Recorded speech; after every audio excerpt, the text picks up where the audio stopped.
Hello and welcome. Welcome to episode number 5 of A VO's Journey. I am your host, Anthony Pica, and I am once again delighted to be here and talking with you. Yes, we are on episode 5. I want to thank you so far. Had such an amazing group of people listening and commenting. So thank you so much. It seems like it's being well received, and I really appreciate that.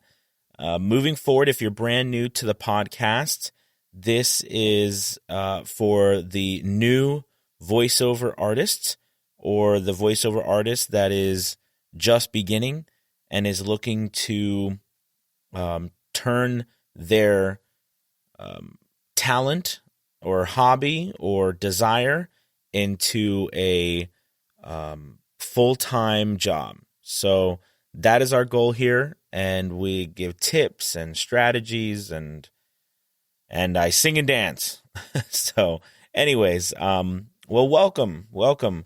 I want to talk to you guys today about focus, and I think you hear this a lot from many different people, even though they're all trying to steal it. But when I'm talking about focus, I'm not just talking about buckling down and focusing on the task at hand, but I am talking about picking one thing to do and focusing just on that. So, we have so many options as voiceover artists. And it's easy to get started in voiceover. And, in the last episode, I talked about trying a little bit of everything to find out what the market is willing to pay you for. But once they start paying you for something and you identify that that is your niche, that is your place that you should be because the market is willing to pay you over and over again to do it, it's our job then to buckle down and focus on that one thing. It's so easy to take every opportunity that comes at us. There's someone who comes and offers us a job doing a commercial. Then there's someone who comes and offers us a job doing an audiobook. Then there's someone who comes and offers us an e-learning project. And then there's someone who offers us a whiteboard explainer video, and then a video game trailer. There's so many things in the voiceover world that can distract us from focusing on the one thing that we do really well. And I know everybody's heard that saying that goes, "You are a..." Oh gosh, I forgot the saying. That's awkward. But no, but basically it talks about you being doing a lot of things at once, but being, the master of none. So the idea here is to pick one thing and go all in on it. So let's give some examples. So we're trying to pick something, a genre in the voiceover world that we can focus on and go all in on that one thing. In order to get known, in order to get the attention of people, because that's our job. I'm sure, I don't know if you guys have heard of Gary Vaynerchuk. I'm sure you have. Everybody has at this point. But he talks a lot about attention. And if you step back and think about it, our jobs besides being a voiceover artist, your job is to get the attention of people. Once you can get their attention, then you can show them what you're trying to help them see, and then they can choose. But we have to get their attention. And in this crazy world, it's super hard because everyone's trying to get their attention, and people with a lot more money than us are bombarding them with all sorts of attention-grabbing devices. So it's our job to get their attention. And it's hard to get someone's attention when you have your foot in every little puddle around.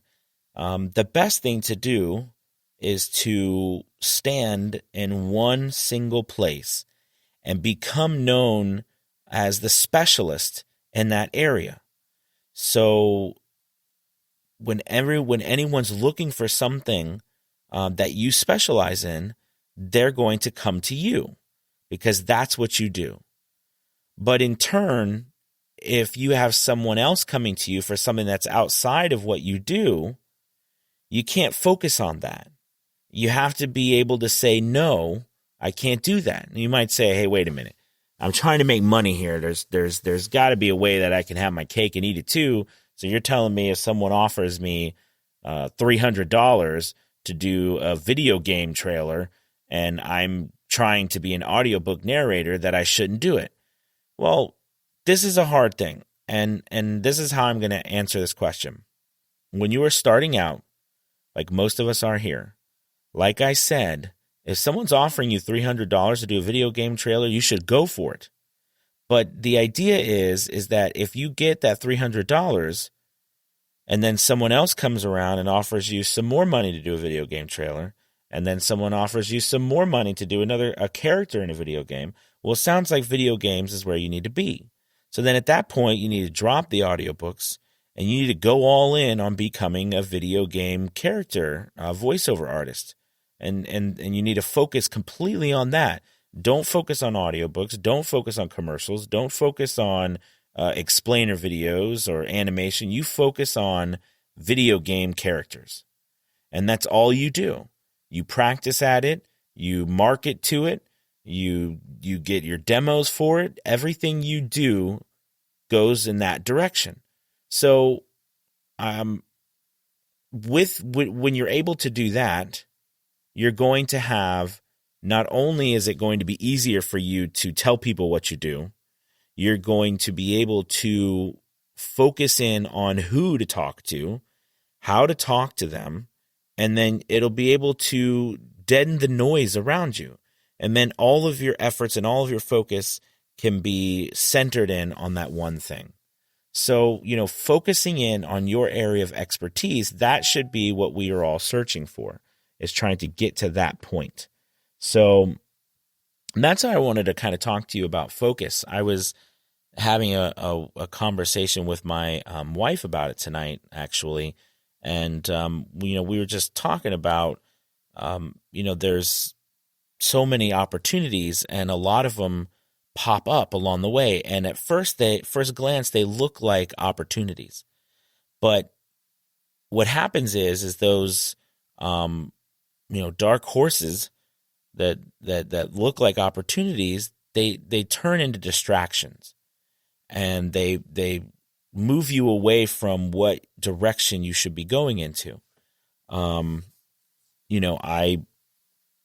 I primarily do the most of my work in audiobooks. So but at the same time, I really do love to do character voices and video games. It's just a lot of fun.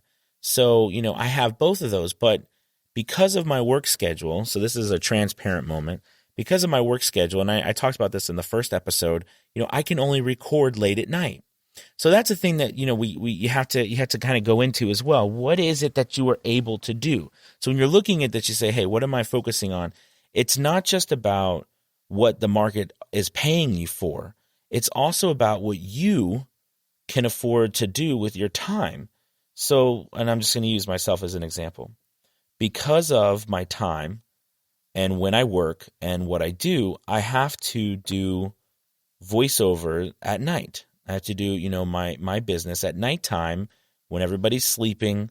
So, right now I'm recording this and it's 12:30 a.m. So, this is my time that I do my work. I can't do it during the day because I'm at my full-time job. And then when I get home, I've got my kids and my wife and the family and the house and the cat and all this stuff we have to do in our day-to-day lives. When my family goes to bed, that's my time to work. So with that being said, I have to take that in consideration to what I'm trying to do. So the best thing for you to do is also be honest with yourself about what you can and cannot do, and use what you can, use what you have to your advantage and not your disadvantage. So for me, it's probably better for me to pick a part of voiceover that I can do, that I don't have to be dependent on, or I don't have to be connected with someone, over Skype or, over the internet or on a phone call, or, I don't have to be connected with people during the day in order to do my voiceover. And a lot of voiceovers, over the, now when we are in our home studio, we're connected with people. We're connected with someone in London, and then someone in Australia, and an audio engineer in Germany, and we're connected with these people over the internet. But the idea here is that for me, I'm at a time where I can't really connect to anybody. Now, I was giving an example of people around the world, and there's different times here and there, but generally speaking, I have to think about that when I'm choosing what I'm going to do. So, in my mind, audiobooks makes perfect sense for me.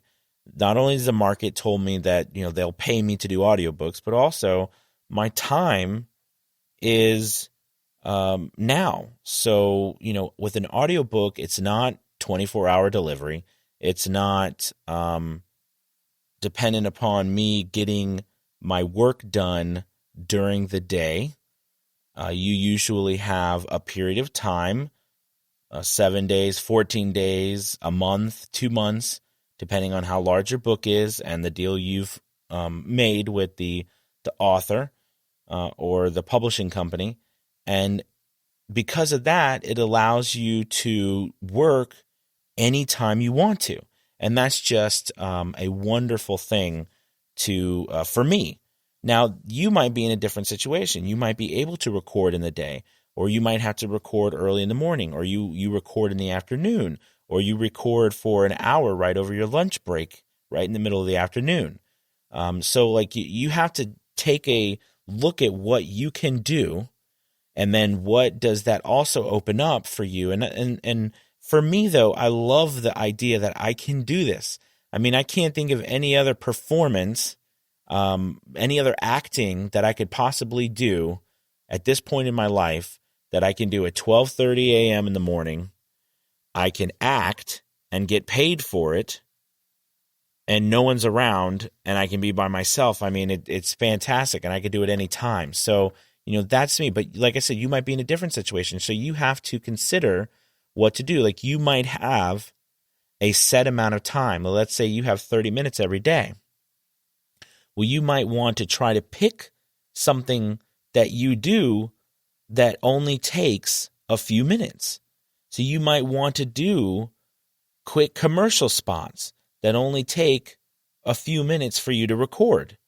And that is where you are going for. That's what you're moving towards, because you don't have the time to record for hours, because, the trade-off for me is that I can record at night and not during the day. So, that limits what I can do, but it also allows me to record for a lot longer period of time.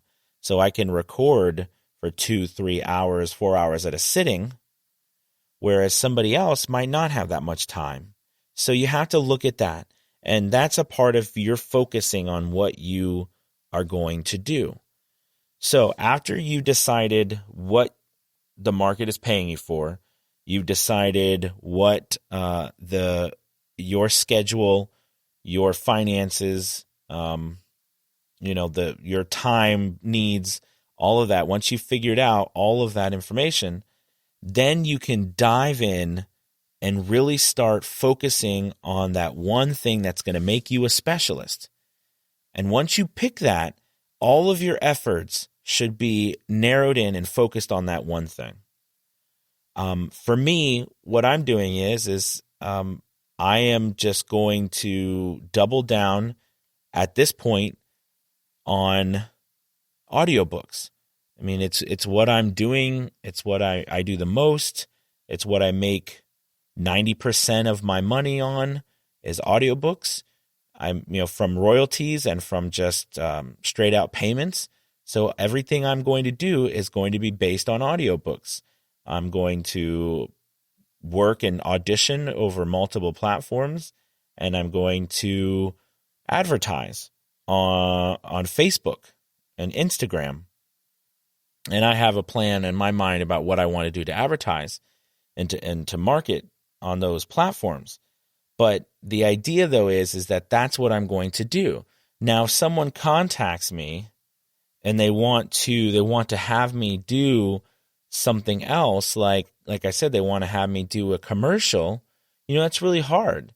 I'll be honest to say, they want to give me $300 to do a commercial. Well, the reality is if I have 3 books that I'm working on, okay, and I have to really utilize my time correctly, then I need to tell them no. I'm sorry. I can't do it. No is really powerful. It's hard. It is hard. But it is really powerful. And also another thing to say no is you saying no to people who can't meet what you're asking them to do. And they're asking you to do something, and they may not want to pay you the price that you need for them to pay you, or they might want to change the time, or they have realistic demands. You have to be able to say no. I really appreciate your interest in me, but I just can't do it. I can't do it at that time. I can't do it for that money. I won't be able to serve you properly. So, I think it's important to be able to say that as well. So, tonight, the big message for you is focus on one thing and become a specialist at it. You do that by starting out, putting your foot in a little bit of everything, trying everything out there, testing the market, seeing what you are getting work as. And it might be something that you totally don't even realize. Like I said, when I first started out, I really, really, really wanted to do video game characters. And I still really enjoy that. But I find that that's just not right now what I need to be focusing on, because I can't do that with my schedule. And also, I started just getting deal after deal after deal for nonfiction and self-help books. And, I would do one, and then I would get deals for 2 or 3 other ones. And then I would just, it just happened that way. So, that's how it happened with me. And I had to take a step back, and it's been, it's taken me all this time to really just double down and say, okay, this is what I'm going for. And I think as we're trying to work to a point where we can become full-time, we have to focus in, laser focus in, if you will, on one area and become a specialist on that area, so that we can really open up that one place and, get all that there is to offer, so that people know that when they need something in audiobooks at a certain number of words and, at a certain price, I'm the guy for it. So same thing that goes for you. So don't be afraid to define that either. And it could be too that you do exactly what you're thinking that you're going to do as well. But, I just wanted to give you that information about focusing and the power of it, because then it takes a lot of questions out of your mind too. You're not asking questions about what do I do? How do I market this? Who do I market to? I was speaking to, or I had been messaged earlier by someone who was asking about their family member who was starting in the voiceover business, and they were making some demos, and they wanted me, they were just asking me where do they submit their demos to, and what do they do now? And I just asked the general question, just starting out, what's the demo? What kind of demo were they creating? What were they interested in? Did they have any experience? And, it was a general commercial demo, which is generally the first type of demo you create. And, I gave some advice about what to do with a commercial demo. And, the idea, though, is that the reason why I'm saying is because, with that's so vague that, that person's going to send it to a whole bunch of different places and, we'll see what happens. So, but hopefully in that person's mind, they want to go to one thing and work towards that. And hopefully with them doing that, they can get enough opportunities to find the one place where they fit into. Now there's genres and subgenres and stuff like that. Like, for example, if you do nonfiction audiobooks, things like e-learning and corporate reads they're all in the same wheelhouse. So, doing those things makes sense. So it's not like I'm saying you can only, look at one thing and that's it, but you want to stay in the wheelhouse of what you're trying to do. And can you pop back and forth on some small things? Sure, but focus in on one area, become the master of that area, and everyone will recognize you as the master of that area, and you will become the person to go to. And that's what you want, the person to go to for whatever the area you are in. All right. Well, I hope that helps with focusing in your thoughts on where you're going to go with your business, what you're going to do with it, and how to become a specialist in your area. So thank you guys so much for stopping by. I think that this has been amazing so far. I can't believe we're on episode 5. I'm looking forward to episode 6. And I'm going to hopefully get into some different platforms and things that you can be starting on as a voiceover artist that are really helpful, and some are controversial. So it's like a fun time. All right, everybody. Well, thank you so much, and I look forward to talking to you later. All right, peace.